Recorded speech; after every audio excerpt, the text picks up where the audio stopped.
Why is China still alluring? Well, the obvious is, of course, the size of the economy. It's about the same size like the United States. Some say it's the largest economy in the world. But of course, it has also other trappings of attraction to all of us. If you look into the chemical market, which is sort of my background, you can see that half of the global market is in China. You can see the car market, again, 1/3 of the global market is in China. And then machinery, it's even more pronounced. You have the Chinese machinery market as big as the US, Japanese, and European market put together. So of course, if you want to be here, you have to be a global player. In order to succeed globally, you have to be in China.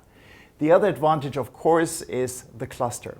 China has incredible clusters built up over the last 20 years.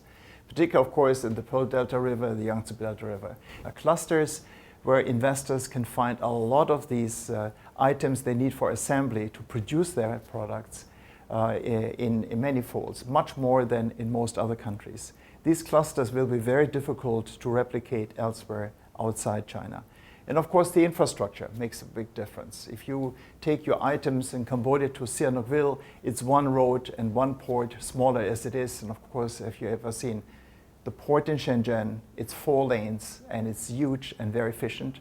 I think China has 6 or 7 out of the most busiest ports in the world.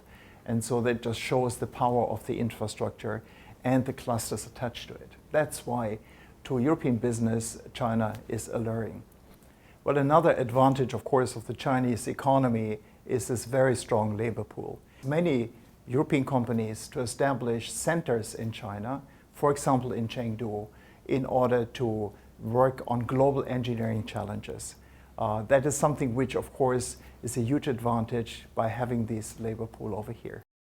And then, first and foremost, I think for many of us, it is the demanding, sophisticated urban Chinese consumer.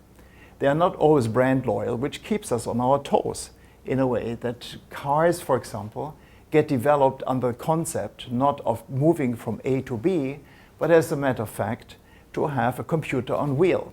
So European companies operating in China are basically in a fitness center. They are operating here, learning from the Chinese consumer where they have to make new adjustments and amendments. And that, of course, can be replicated in their global business. So in many ways, we have to be here in order to actually grow with the Chinese consumer, in order to get the products deep into the 21st century, where we think we can still make a difference and make better products.